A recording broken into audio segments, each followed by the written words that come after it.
جی ناظرین، بریک کے بعد آپ کو خوش آمدید کہتے ہیں۔ پی ٹی آئی اراکین قومی اسمبلی 123 استعفے جو ہیں وہ اسپیکر صاحب منظوری کی طرف، اور یہ صاحب ہوگا کیا 123 اراکین کا؟ کی تاریخ میں یہ پہلی بار ہوا ہے کہ اگر اتنا، میں آپ کو بتاؤں جو اسمبلی جس نے پاکستان بنایا تھا نا، وہ بھی سور وردی صاحب کے زمانے میں باقی تقسیم ہو گئی تھی اور راتوں رات ریپبلکن پارٹی بن گئی تھی۔ اچھا، اور ڈاکٹر خان صاحب اور وغیرہ انہوں نے ملا پھر جگتو فرنٹ بن گیا تھا، پھر اس کے بعد ایک اور کرسچک اسلامک پارٹی بن گئی تھی، اور استعفے دینے کی نوبت نہیں آئی تھی۔ ہمیشہ لوگ وفاداریاں ادھر سے ادھر تبدیل کرتے رہے۔ بھٹو کے زمانے کے اندر بھی آپ کو یاد ہوگا کہ پیپل پارٹی جب ٹوٹی ہے تو کہاں سے کہاں ہو گئی۔ پہلی دفعہ پاکستان کی تاریخ میں یہ اتنا بڑا واقعہ ہوا ہے کہ 123 سیٹوں سے الیکشن ہوا ہے۔ اب 123 یہ پوٹینشیل سیٹیں ہیں، اور اس پوٹینشیل سیٹوں میں کم از کم تو اس میں وہ اگر لگا رہے خواتین وغیرہ لگا، پھر بھی آپ کو کم از کم 105-6 سیٹوں پہ تو آپ کو الیکشن کرانے پڑیں گے، اور الیکشن کرانے کے لیے آپ کو جو ہے وہ آپ کو 30 ڈیز کے اندر اندر وہ سارے کا سارا وہ طے کرنا پڑے گا۔ اب ایسے معاملات کے اندر آپ یہ بتائیے کہ سب سے امپورٹنٹ ترین چیز یہ ہے کہ ایک ہوگا کہ الیکشنز جو ہیں وہ انہی حکومتوں کے ساتھ ہوں گے۔ سندھ کی سیٹوں میں کراچی میں ایم کیو ایم بھی موجود ہوگی، اور اوپر جو ہے وہ بھی ہوگی موجود، اور اس کے بعد پنجاب میں جو بھی آئے گا، اگر حمدہ شہباز آتا ہے تو وہ موجود ہوگا۔ کے پی کے میں تو ان کی اپنی گورنمنٹ ہوگی، بلوچستان میں ان کی سیٹ ہی ایک ہے، مغسوری والی ایک۔ سوال یہ ہے کہ وہ دوبارہ الیکشن لڑیں گے بھی کہ نہیں؟ ضمنی اناؤنس ہو جائے۔ میرا خیال یہ ہے کہ عمران خان نے الیکشن ان کو دے تو دیا ہے کہ الیکشن وہ لڑے گا، الیکشن لڑے گا، اور اگر وہ جیت گیا تو پھر اس کے بعد دوبارہ ریزائن کرے گا اور دوبارہ الیکشن پہ جائے گا۔ اس کی وجہ یہ ہے، اگر دوبارہ الیکشن لڑنا تو پھر استعفے کیوں دیں؟ اس کی میں بتا رہا ہوں نا، مسئلہ یہ ہے کہ وہ ہی want to create a turmoil. وہ تو کہتا ہے کہ یہ پولیٹیکل موو ہے، اس کے پاس جو راستہ ہے اس کو اختیار آپ بھی ہوں گے۔ دیکھا یہ آپشن مولانا فضل الرحمان نے پہلے دن دیا تھا ان کو، اور پہلے دن یہ سارے کے سارے اگر استعفیٰ دے دیتے عمران خان کی گورنمنٹ ختم ہو جاتی، اس لیے کہ عمران خان کے ساتھ جو اتحادی رہ جاتے پیچھے، وہ تو اس طرح بلیک میل کرتے کہ جس کا آپ تصور نہیں کر سکتے۔ اب اس وقت دیکھیں نا کیا کیا لوگ ہیں۔ آپ شاہزین بگٹی کو نہیں جانتے، شاہزین بگٹی کے باپ کو نہیں جانتے، شاہزین بگٹی کا اپنے باپ کے ساتھ جو اختلاف ہو گیا، اللہ بخشے فوت ہو گیا، طلال بگٹی، کس بنیاد پہ ہوا تھا لوگوں کو نہیں پتا، پورا بلوچستان جانتا ہے کس بنیاد پہ ہوا تھا، اور کیسے کیسے وہ پنجاب ہاؤس میں ٹھہرا ہوتا تھا طلال بگٹی، اور کیا اس کے ڈیمانڈز ہوتے تھے اور کس قسم کے ہوتے تھے۔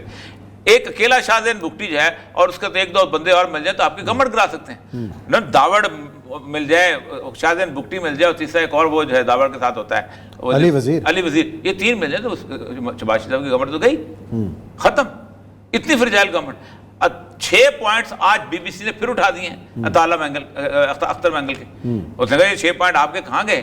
اب مسئلہ سارا یہ ہے کہ اختر مینگل نے جس وقت نواز شریف کی گاڑی چلائی تھی، مجھے اچھی طرح یاد ہے کہ نواز شریف کی گاڑی چلائی تھی، وہاں پر بیٹھ کے میں ہیلی کاپٹر میں گئے تھے ہم لوگ وہاں پر سیندک، تو سیندک سے واپس پہ جہاز پہ بیٹھ کے پہنچے تو ایئرپورٹ پہ انہوں نے گاڑی چلائی، تو سارے بلوچ جو تھے وہ کہتے تھے کہ تم نے یاد تازہ کر دی ان بلوچ سرداروں کی کہ جو ایک زمانے میں انگریز کی بگی کھینچا کرتے تھے، اور وہ جواب نہیں دیتا تھا، ہنس پڑتا تھا۔ تو اب وہ اب آپ نے واپس سے جانا ہے، تو وہ 6 وہ مسنگ پرسنز، اور کیا شہباز شریف مسنگ پرسنز کے لیے ویسے نکلیں گے؟ کیا وہ پھر کیا باپ کے مقابلے میں اختر مینگل سیٹیں کانسٹیٹنسی تو ایک ہی طرح کی ہیں۔ اچھا، پھر سب سے بڑی بات پیپلز پارٹی کی ہے۔ پیپلز پارٹی نے 3 عہدے ڈیمانڈ کیے ہیں ٹوٹل، کانسٹیٹیوشنل ہوتے ہیں۔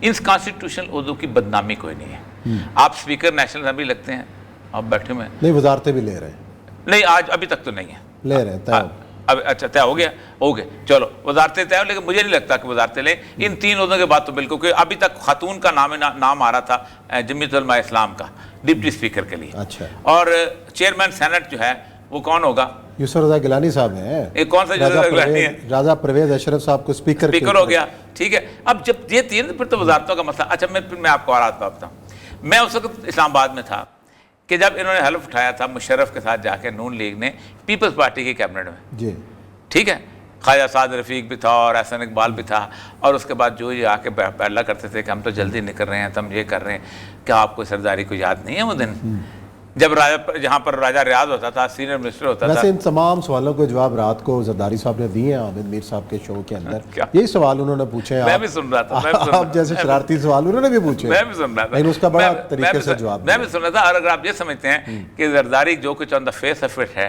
تو پھر آپ زرداری کو سیاست میں سمجھتے نہیں۔ جام صادق علی مرحوم کے بعد اگر کوئی شخص جو ہے جو سیاست کی پیانو بجاتا ہے اور جو اندرون خانہ سیاست کا ماہر ہے، وہ زرداری ہے. آپ دیکھ لیں نا کس طرح انہوں نے پلے کیا تھا اس سارے کے سارے پروسیس کو, جس میں افتخار چودھری عین اس وقت بنا ہے چیف جسٹس جب اس کا ٹینیور ڈوگر کا ختم ہو گیا تھا.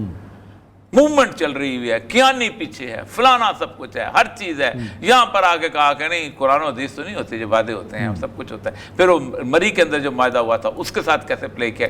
جس وقت ڈیل سائن ہو رہی تھی میثاق جمہوریت کی انگلینڈ کے اندر, جنرل کیانی کے ساتھ دبئی کے اندر نیگوسیشن ہو رہی تھی NRO کے اوپر, تو آپ on the face of it Zardari پہ نہ جائیں بات اپنے. لیکن مسئلہ سارا یہ ہے کہ اگر وہ لیتے بھی ہیں چلو تو 4 یا 5 مہینے کے لیے, سب سے بڑی بات یہ ہے کہ وہ MQM کے ساتھ کیا کریں گے, کون سی منسٹری دیں گے, کس طرح کے پارے کو دیں. یہ ایسا پارے ہیں کہ جن پارے کو پاکستان کے اندر آپ ڈیفیوز کر ہی نہیں سکتے. اب دیکھیں نا, آپ مجھے یہ بتائیے کہ ایک بندہ تھا مینگل, چیف منسٹر بھی ہوتا ہے, کیئر ٹیکر چیف منسٹر ہوتے تھے, وہ باپ کے ساتھ ان کے بیٹے کے ساتھ بڑی فیلنگ کہ یہ ہاربر کرتا ہے, یہ کرتا ہے, بڑی شور مچا ہوا تھا کہ اس نے قبضہ کر لیا خیر بخش مری کے گھر.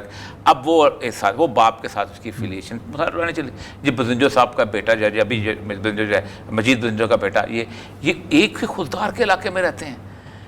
یہ پوری زندگی ایک ساتھ اکٹھے نہیں چل پا رہے تھے. یا اگر آپ یہ کہیں کہ یار محمد نریندر ریسانی جو ہے ایک پیالے میں پانی پینے, تو میں تو یقین نہیں کروں گا, اس لیے کہ یار اس نے 200 اس کے مارے ہوئے 400 اس کے مارے ہوئے ہیں. تو اصل مسئلہ یہ ہے کہ پاکستان کی جو ٹرائبل ریولری ہے, جو برادری, یہ پارٹیاں بناتی ہے, انہی پارٹیوں کی بنیاد پہ آگے چلتے ہیں, انہی پارٹیوں میں آگے آنے ہیں الیکشنز. کیوں وہ جو ہے اپنا علیحدہ ہو گیا طارق بشیر چیمہ, اس لیے کہ PTI نے بہاولپور میں شہزادے کو اپنے ساتھ لے لیا, اور جب PTI کا ووٹ اور شہزادے کا ووٹ ملے گا تو طارق بشیر چیمہ صاحب کی سیٹ ڈاواڈول ہو جائے گی.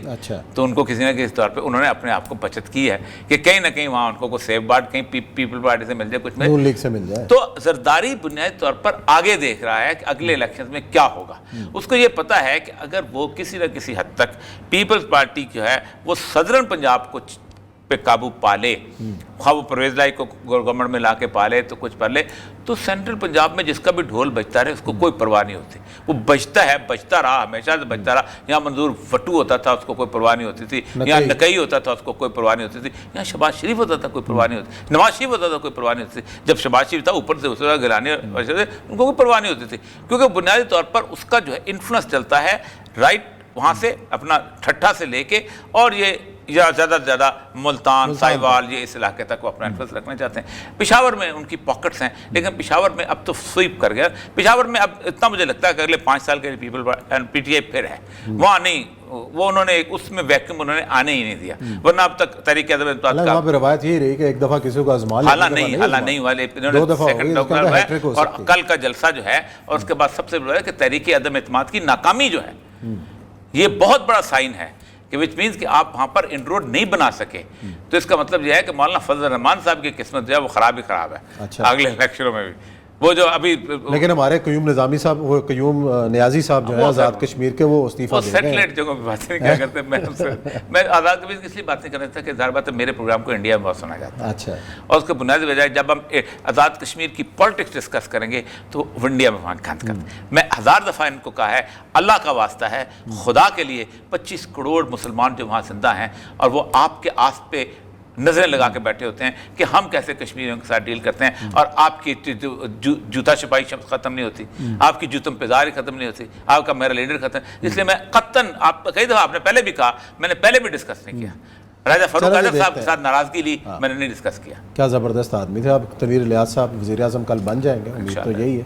یہاں لیتے ہیں بریک, اور بریک کے بعد آتے ہیں اور ذکر کریں گے ڈاکٹر اسرار احمد صاحب کی برسی, ان کی خدمات اور قرآن کی تعلیم کے حوالے سے جو کردار ادا کیا ہے اس پہ کریں گے.